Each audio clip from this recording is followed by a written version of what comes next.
Hey everyone, my name's Matthew and welcome to Brick Breakdown. Today, we're going to be building and reviewing the new LEGO Speed Champions Bugatti Vision Gran Turismo.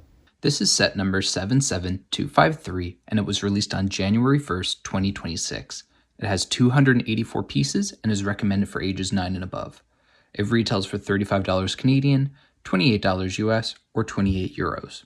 The Bugatti Vision Gran Turismo was released in 2015 and was part of the Vision Gran Turismo program where car manufacturers develop concept cars for the Gran Turismo series of racing games. On the front of the box, we get a photo of the car on a racetrack, and on the back of the box, we get a photo of the car from behind, above, and a photo of the car in real life. Now, let's open up the box and take everything out. We get the instruction manual, the chassis, the sticker sheet, and 5 numbered bags. Opening up the instruction manual, we can see that we can build the set with the LEGO Builder app, and we also get a graphic of the LEGO car and the car in real life. So let's start by opening bag number 1. The first thing that we build is actually the minifigure. Their head is rotatable so we can have a smiley face or a winky face. We also can then choose between hair or a racing helmet. Bag 1 is pretty short and we just build out the chassis of the car. We then use these printed elements to give it that signature C shape on the outside. Next, we'll open up bag number 2. We start by building the super wide and mean rear diffuser. After that, we attach the rear wheel wells, and then we use our first sticker of the set, which represents the engine. And we can see that we have those Bugatti logos on the W16. We then attach the engine, and then we use these binoculars as the exhaust. We then come across the first printed elements of the set, which are the rear quarter panels. And then this is followed by the rear taillights and the rear Bugatti logo. Next, we build out this massive rear wing and attach it to the car. And all of a sudden, the rear end of this car is really starting to come together. A great detail of this car is the fire extinguisher in the passenger footwell, and we also get our choice between a video game controller or a racing wheel as our steering wheel. Next, we build both doors for the car. And we attach them to these hinges so they sit at a little bit of an angle. After that, we use some more printed elements attached to hinges so that that signature C shape can round off over the top of the car. We build and then attach the driver front seat, and then we build the shark fin aerodynamic element, which then attaches to the rear of the car. Now, let's open up bag 4. This bag starts with us building the front wing. We then attach this tow hook, which we often see on racing cars, as well as the Michelin Man logos which go on the front wing. Next, we use these cool blue elements which then attach to the back of the front wing so that when we attach it, it sits at the right distance. Lastly, we open up bag number 5.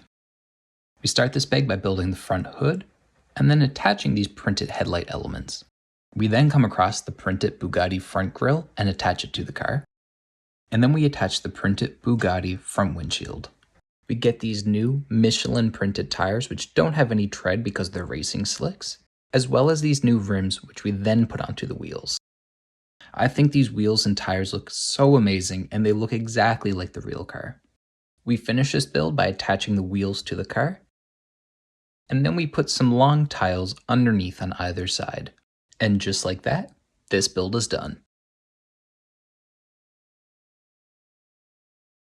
Alright everybody, so let's jump into a quick review of this set. So firstly, as it is for many of the Speed Champions sets, we don't get a whole lot of play features. We just get the usual windshield that's removable and the movable wheels on this set. Next, I have many likes with this set. Firstly, let's start with the body styling. They've done a great job of bringing this set together. There's not a lot of studs showing. The angles are all there. It's a very circular and rounded car, and they've managed to replicate that with LEGO, so it looks great. As for some examples, they've used some hinges, both in these door arches and then the doors themselves, to actually get them at an angle, which is something that's tricky to do with LEGO. Within this design itself, there's a huge attention to detail from not just the exterior of the car, but even on the interior. When we take off the windshield, we can see that it has that signature Bugatti C-shaped interior. We can see a fire extinguisher under the passenger footwell. We also have the accuracy of the sponsors and the logos all over the car, such as the wheels, which we'll talk about in a second. And this leads me to my next like with this set, which are the wheels and tires. We get some new printed tires just for this set with the Michelin logo printed on them, which is similar to the car in real life. These tires are also a little bit thicker and rounder than tires that we usually get on the Speed Champion sets. And they also don't have any tire tread, which is very similar to racing slicks like you'd get on this car in real life. My next like with this set is that we get many printed elements. We get elements like the front grille, the windshield, the door arches, the tires, the headlights and taillights, the rear logo, and way more. They're all printed elements, which makes this build just that little bit more enjoyable not having to put on that many stickers. My last like with this set is with the minifigure, as well as the interior of this car with the steering wheel. And that's that we get some interchangeable elements here. We can change out or twist around the head to make it go from a smiling, regular face to a winking face. And likewise, with the steering wheel in this car, we can use a racing wheel, or we can change it out with a video game controller, which points back to this car's origins from the Gran Turismo racing games. So with all that said, what are my dislikes with this set?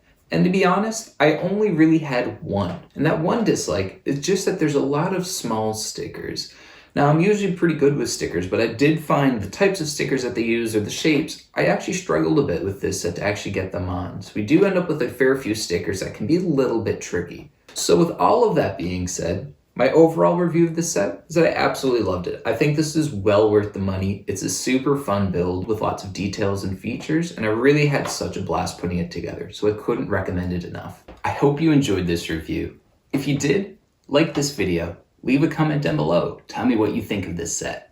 And most importantly, I'd really appreciate it if you subscribed. Thank you for watching Brick Breakdown. I'll see you next time.